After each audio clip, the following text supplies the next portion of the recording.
88페이지 3-3단원 지역의 공간 변화입니다. 생활 속 이야기부터 읽어볼게요. 사진은 울산을 흐르는 태화강의 모습입니다. 울산은 우리나라 제1차 경제개발계획의 일환으로 1962년 특정공업지구로 지정이 되었어요. 그때부터 여러 가지 공업이 발달했고 지금 현재도 우리나라의 대표적인 공업도시입니다. 1964년에 우리나라 최초의 정유 공장이 준공된 이후에 자동차 공장, 조선소, 석유화학 공장과 같은 여러 공장들이 세워지고 여러 공업들이 발달하면서 우리나라 최대의 공업도시가 되었습니다. 공장이 들어서기 전에는 한적한 어촌에 불과했던 울산이라는 지역이 각종 공업이 발달함에 따라 인구가 증가하고 도시가 발달하여 1997년에 인구 100만을 넘기면서 광역시로 승격이 되었고요. 현재에도 우리나라 지방자치단체 중에서 1인당 지역 내 총 생산이 가장 많은 도시가 되었습니다. 그러나 공업이 발달하면서 울산을 흐르는 태화강이 오염되었어요. 이에 따라 1990년대부터 울산시와 기업 그리고 울산시에 거주하는 주민들이 태화강의 수질을 개선하기 위해서 폐수정화시설을 확대하고 강바닥의 오염물질을 걷어내는 등 다방면으로 노력을 기울였습니다. 그 결과 태화강은 생태하천으로 되살아났어요. 이러한 태화강의 이야기를 조금 더 해보도록 하겠습니다. 태화강은 울산을 동서로 가로지르는 강입니다. 그래서 서쪽에서 동쪽으로 걸친 정방향의 수계로 울주군 상북면 가지산, 백운산 등등에서 발원을 해서 울주군 언양읍을 지나 울산 시가지를 관류하고 동해의 울산만으로 유입이 됩니다. 그러나 산업화 도시화의 부작용으로 인해서 오염물질이 강으로 들어가게 되고 오염이 심화되어서 1996년에는 미생물이 물속의 오염물질을 분해하는 데 소비되는 산소량을 의미하는 생물학적 산소 요구량인 BOD가 11.3ppm으로 측정이 되어서 강으로서의 가치를 상실한 하천으로 전락을 했어요. 이런 오염으로 인해서 2000년 여름에 숭어와 붕어 15,000마리가 태화강에서 집단 폐사하는 등 전국적으로 울산이 공해도시로 알려지는 계기가 되었습니다. 이러한 문제의식을 바탕으로 생태도시로 재도약하자는 것을 핵심으로 하는 태화강 부활 프로젝트가 2005년에 시작이 되었어요. 이 프로젝트를 진행을 하면서 태화강에 유입되는 오수를 차단하는 공사를 시작을 했고 다양한 수질 개업 사업과 생태 보건 사업이 진행이 되었습니다. 태화강으로는 공업 폐수랑 생활 폐수 같은 것들이 유입이 되어서 하천의 자정 능력의 한계를 넘어버렸었는데 이런 태화강의 하류에 있는 배수 터널 옆으로 원형 관을 설치하고 상류에서부터 청정수 깨끗한 물을 하류에 유입시키는 동시에 울산시 전역에 하수 시설 공사를 병행을 했습니다. 그리고 여러 가지 연구를 하고 시도를 하면서 태화 강바닥 13m 정도까지 퇴적물을 제거하는 준설 작업도 실시를 했고요. 그리고 울산에 있는 여러 가지 굉장히 많이 기업들이 있는데 이 기업들에게 한 회사 1하천 살리기 운동을 했어요. 울산에 있는 기업들도 동참을 했고요. 그리고 울산시에 대대적인 수중 청소 작업이 진행이 되면서 태화강에 있던 수중 쓰레기를 550톤 정도 없앴다고 합니다. 이런 여러 가지 노력과 그에 대한 결실로 인해 2005년부터 태화강의 하류 지역이 수돗물로 사용할 수 있는 평균 2급수 정도의 수질을 달성을 했고 2007년부터는 태화강의 하류도 1급수를 달성을 해서 오염물질이 거의 없는 청정 생태에 근접한 생태계를 만드는 데 성공을 했습니다. 그리고 강물이 깨끗해지다 보니까 다양한 물고기나 다양한 새들이 서식하는 등 생물 다양성도 풍부해졌어요. 실제로 태화강을 가면 이 당시에 했던 태화강 살리기 프로젝트를 기념하기 위한 대나무 숲이 10리 정도 심어져 있습니다. 여러분들도 울산을 한번 가보면 꼭 한번 들러봤으면 좋겠어요. 아래쪽으로 내려와서 위와 같은 태화강의 변화가 우리에게 주는 교훈 그리고 우리 지역에서 이러한 문제를 해결해야 하는 곳이 있는지 한번 알아보면 좋겠는데 선생님은 교훈만 하나 정리를 해보도록 하겠습니다. 교훈으로는 산업화는 지역을 발전시키고 경제를 활성화시키지만 하천오염과 같은 생태환경에 부정적인 변화를 일으키기도 합니다. 교과서 아래쪽에 학습 계획하기에 박스 안에 있는 단어들은 우리가 이번 단원에서 공부를 하게 될 개념들이고요. 아래쪽에 있는 학습 목표 보도록 하겠습니다. 산업화 도시화 그리고 교통통신의 발달로 인해 지역의 공간 변화가 어떻게 나타나는지 파악할 수 있다. 두 번째로는 자신이 살고 있는 지역의 변화상과 문제점을 조사하고 해결 방안을 제안할 수 있다 입니다. 89페이지 지역은 어떻게 변화하고 있을까? 입니다. 생각을 열면을 먼저 볼게요. 교과서에 실려있는 사진은 충청남도 당진시에 있는 서해대교의 사진입니다. 충청남도 서북부에 위치한 당진은 아산, 서산과 붙어 있으며 과거에는 당진 지역의 전체 주민의 절반 정도가 농업에 종사하는 지역이었습니다.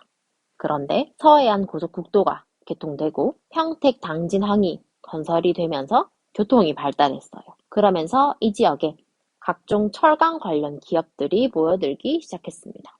이처럼 공업이 발달하면서 일자리가 증가하자 인구가 증가하였고 당진은 2012년에 인구 5만이 넘는 시로 승격이 되었습니다.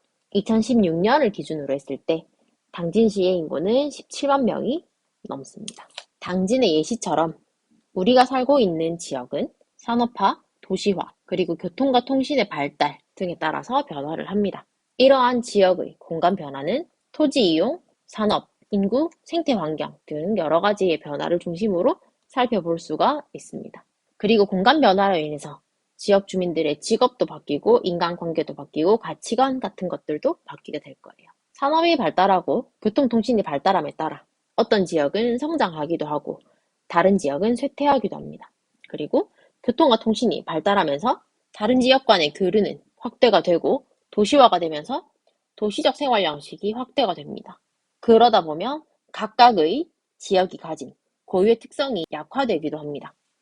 그래서 한 지역은 시간이 지나면서 그대로 그 지역의 특성을 가지고 있는 것이 아니라 여러 가지 요인들로 인해서 여러 가지 형태로 변화할 수가 있습니다.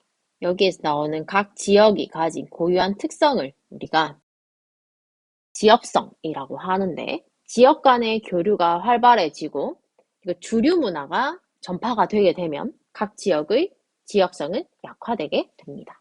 교과서 아래쪽에 알아볼까요를 한번 보겠습니다. 제목은 산업구조의 변화에 따라 지역의 공간은 어떻게 변화하였을까라고 하는 제목입니다. 이 지역은 에스파냐에 있는 빌바오라고 하는 도시의 예시입니다. 빌바오는 에스파냐 북부에 있는 바스크 자치지방인 비스카야주의 주도입니다. 빌바오는 주변에 철광석 산지도 풍부하고 에스파냐 북부에 가장 큰 항구가 위치해 있다라고 하는 장점을 바탕으로 해서 철강공업이 발달을 했어요.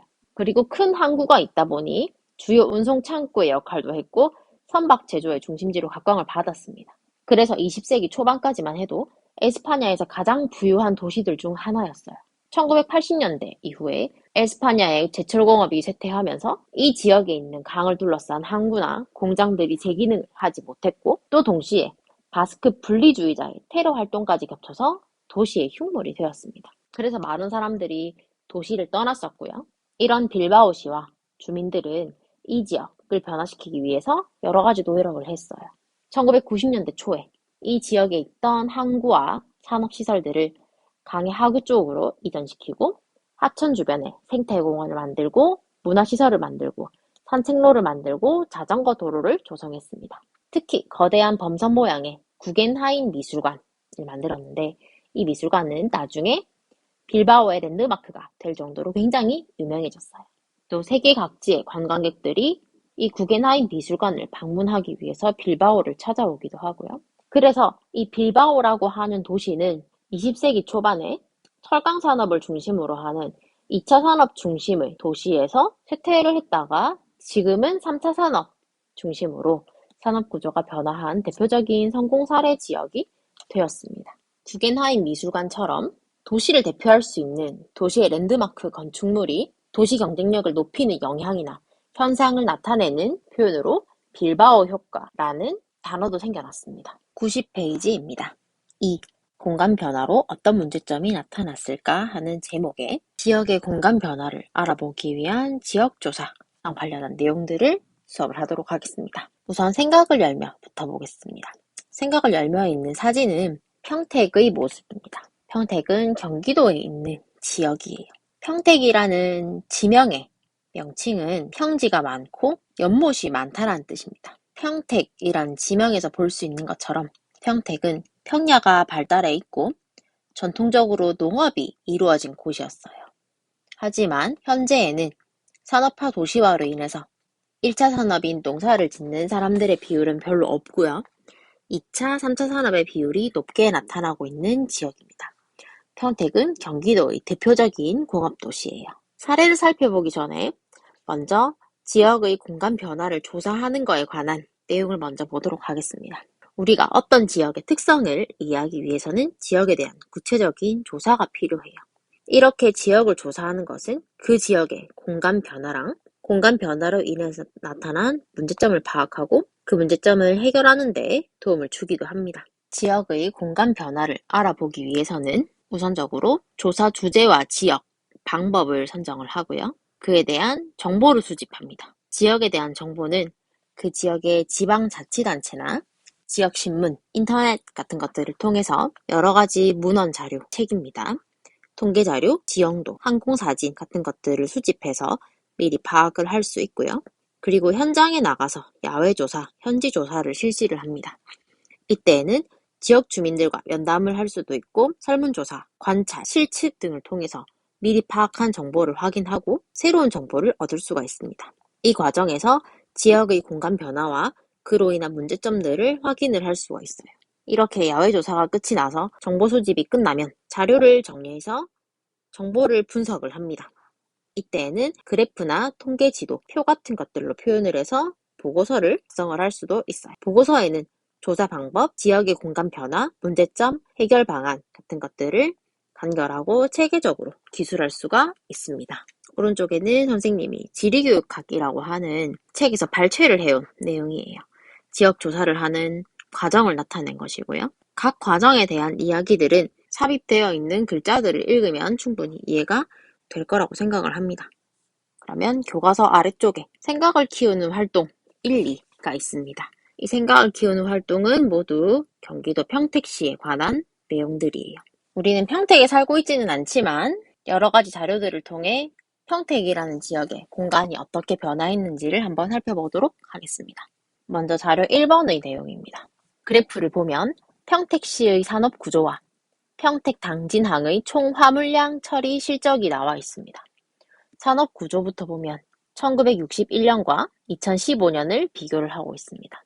1961년에는 1차 산업에 종사하는 사람이 76%에 달했지만 2015년에는 1%도 채 되지 않고요. 하지만 2차 산업에 종사하는 사람은 1.7%에서 44%로 굉장히 많이 늘어났습니다. 그리고 3차 산업에 종사하는 사람들도 22%에서 50%로 늘어났어요. 그럼 이 그래프를 통해 이 지역은 산업 구조가 고도화되었다라는 것을 알 수가 있고요. 평택 당진항의 총 화물량 처리 실적은 시간이 지날수록 점점 증가하고 있습니다. 이런 그래프들을 통해 알 수 있는 것들은 평택시는 1961년에 인구의 76%가 1차 산업에 종사했으나 현재는 1차 산업 종사자 비율이 0.2% 정도에 불과합니다. 반면 오늘날 인구의 대부분이 2차나 3차 산업에 종사하고 있는데 이것은 공업의 발달과 오른쪽에 있는 그래프인 무역항의 건설에 따른 것입니다. 평택 당진항은 1986년에 건설이 되었습니다. 건설된 이후에 총 화물량 처리 실적은 해마다 증가하고 있습니다. 현재 우리나라는 대부분의 지역에서 1차 산업의 종사자랑 생산의 비중이 가장 낮고 2차 산업보다는 3차 산업의 종사자나 생산의 비중이 높은 탈공업화 현상이 나타나고 있습니다. 탈공업화 현상이란 2차 산업의 비중이 감소하고 3차 산업의 비중이 증대되는 현상을 이야기를 합니다. 두 번째로 자료 2번 평택의 토지 이용 변화를 보도록 하겠습니다. 1980년과 2016년의 항공사진을 비교해보면 오늘날에는 평택 당진항이 건설되어 있는 모습을 볼 수가 있고요. 그리고 곳곳에 도로가 건설되어 있는 등 해상교통과 육상교통이 모두 발달했음을 알 수가 있습니다. 또한 평택 당진항과 도로 주변에는 각종 공업시설과 건물들이 들어서 있는 것을 위성사진을 통해서 볼 수가 있습니다. 오른쪽 페이지의 자료 3번 보겠습니다. 평택시의 총 인구와 평택시의 외국인 수 그래프가 나와 있습니다. 1986년 평택시의 인구는 10만 명에 미치지 못했지만 2015년 평택시의 인구는 약 46만 명 정도가 된다고 합니다. 1995년에는 평택시, 평택군, 송탄시가 도농복합의 형태로 평택시로 통합되어서 인구수가 급증했어요. 그래서 86년과 90년의 인구와 95년 인구의 차이가 많이 나타나게 되는 겁니다. 평택시의 총 인구 증가와 마찬가지로 외국인 수도 계속 증가하고 있는데 이 외국인 수는 평택시에 있는 여러 공장들에 근무하는 외국인 근로자들도 큰 비율을 차지하고 있습니다. 자료사, 평택시민의 직업 변화입니다. 평택시의 산업별 종사자 비율을 보면 1961년에는 인구의 76%가 농업, 임업, 어업인 1차 산업에 종사했습니다. 그런데 2015년에는 0.2%만 이러한 1차 산업에 종사를 합니다. 1980년대 이후 자동차 공업을 비롯해서 각종 공업의 발달과 인구의 증가에 따른 서비스 발달로 오늘날에는 인구의 대부분이 2차 산업이나 3차 산업에 종사를 합니다. 또한 직업의 분화가 이루어져서 1961년에 산업별 종사자의 유형은 별로 다양하지 않았어요. 그런데 2015년 산업별 종사자 유형은 매우 다양해졌음을 알 수가 있습니다. 특히 개개인이 이용하는 소비자 서비스인 도소매업, 숙박 및 음식점업의 종사자 수 비율 증가랑 함께 기업이 이용하는 생산자 서비스업인 금융 및 보험업, 전문 과학 및 기술 서비스업 등의 비율이 증가한 것으로 보아 각종 서비스업이 발달했으며 산업 구조가 고도화되었음을 추론할 수가 있습니다. 아래쪽에 문제 1번 자료 1, 2, 3, 4를 통해 알 수 있는 평택시의 변화를 정리해보고 이러한 변화의 원인을 말해보자고 했습니다. 선생님이 예시 답안을 하나씩 달아보도록 하겠습니다. 첫 번째로 산업구조입니다. 먼저 산업구조는 평택시의 산업구조는 1차 산업 중심에서 2차 산업, 3차 산업 중심으로 변화했습니다. 이렇게 변화하게 된 원인은 공업의 발달과 교통의 발달에 따른 것입니다. 다음으로 토지 이용의 변화 모습입니다.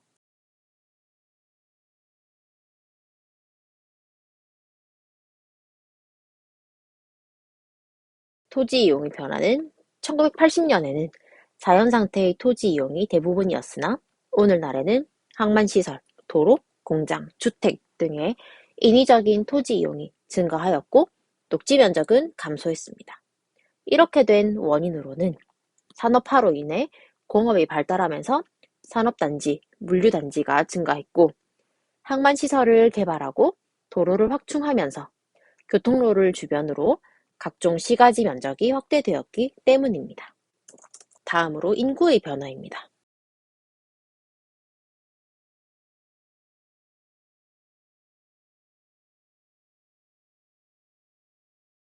인구 변화의 측면에서 평택시의 총 인구와 외국인 수는 점점 증가했습니다.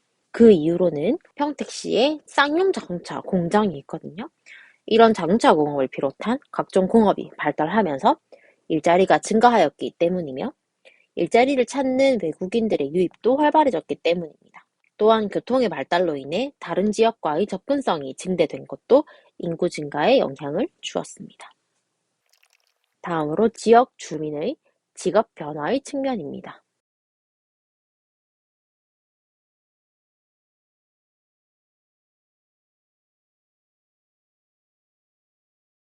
지역 주민의 직업 변화입니다. 1961년 평택시는 1차 산업에 종사하는 인구가 많았고 주민들의 직업이 다양하지 않았어요. 하지만 오늘날에는 산업화와 도시화로 인해 1차 산업 종사자 비율이 줄어든 반면에 2차 산업과 3차 산업 종사자 비율이 증가하고 주민들의 직업이 다양해졌어요. 특히 고급 서비스 산업에 해당하는 금융 및 보험업, 전문 과학 및 기술 서비스업의 비율이 증가한 것을 볼 수가 있습니다. 다음 페이지입니다. 생각을 키우는 활동 2이고요. 평택시의 사례를 통해 보는 지역의 문제점과 해결 노력을 살펴보겠습니다. 자료 1번은 평택의 생태 환경 변화의 모습입니다. 사진은 평택호의 오염된 모습이고요. 평택시는 산업화와 도시화로 인해서 수질오염, 대기오염과 같은 환경오염 문제가 발생하고 있어요. 특히 평택으로 유입하는 하천이 인근 지역에 있는 생활하수와 폐수 등에 의해서 오염이 되고 평택호로 흘러들어서 평택호의 오염 문제가 심각한 수준에 달하게 되었습니다. 자료 2번은 평택 지역 주민들의 요구예요. 그래서 평택시 사회조사 설문 내용과 이 설문에 따른 사회조사 보고서 결과입니다. 평택시는 산업화 도시화로 인해서 지역의 경제가 성장하는 긍정적인 효과가 나타나고 있어요. 하지만 지역 개발을 둘러싸고 주민 간의 갈등, 이익단체 간의 갈등 등 여러 사회 갈등도 발생하고 있습니다. 2015년 평택시 사회조사에서 주민들을 대상으로 한 설문조사 결과에 따르면 편의시설, 주택, 주차시설 부족, 열악한 환경, 교통 혼잡 등에 대해 불만족하는 것으로 나타나서 생활 환경의 개선 요구가 크다는 것을 알 수가 있습니다. 자료 3번은 평택의 발전을 위한 노력이라는 제목이고요. 평택시는 평택호의 수질을 개선하기 위해 지역 주민들과 자체적인 환경 정화 활동을 벌이거나 인근 지역과 협력해서 환경 문제를 해결하기 위해서 노력을 하고 있어요. 지역이 변화하면서 지역 주민들의 가치관이 변화하거나 외국인과 주민들 간의 이질감이 발생하는 문제가 나타나고 있는데 다양한 문화의 공존, 주민들 간의 이질감 해소를 위한 각종 정책과 축제 등의 노력이 이루어지고 있습니다. 아래쪽에 있는 문제를 보겠습니다. 자료 1, 2를 보고 평택시의 공간 변화로 나타난 문제점을 파악해 보도록 하겠습니다.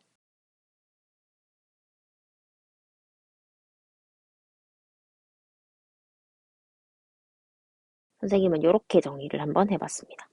평택시에서는 여러 가지 각종 공업들이 발달을 하면서 평택호가 오염되는 것처럼 여러 가지 환경 문제가 발생을 하고 있습니다. 그리고 신도시 개발, 고속열차 복합환승센터를 건립하는 문제, 주한미군 기지 이전 사업 등 지역 개발이나 정책을 둘러싸고 주민 간 또는 이익단체 간의 갈등이 나타나고 있습니다. 문제 2번은 여러분들도 발전 방향을 제안을 해보면 좋을 것 같고요. 선생님은 예시로 한 2개 정도만 적어보겠습니다.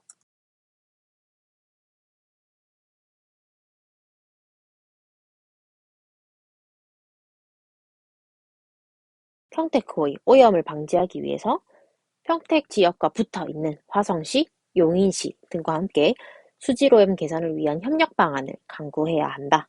2번째로는 택지 개발 사업 및 국제 신도시 개발 정책 같은 것들을 추진을 할 때에는 관련된 기업뿐만 아니라 지역 주민들의 의견을 수렴해서 개발로 인한 효과가 지역과 지역 주민들에게 갈 수 있도록 해야 한다. 이렇게 정리를 한번 해봤습니다. 오른쪽 페이지는 넘어가도록 하겠습니다. 이렇게 해서 3단원 생활공간과 사회에 대한 설명은 여기까지 하도록 하겠습니다. 수고하셨습니다.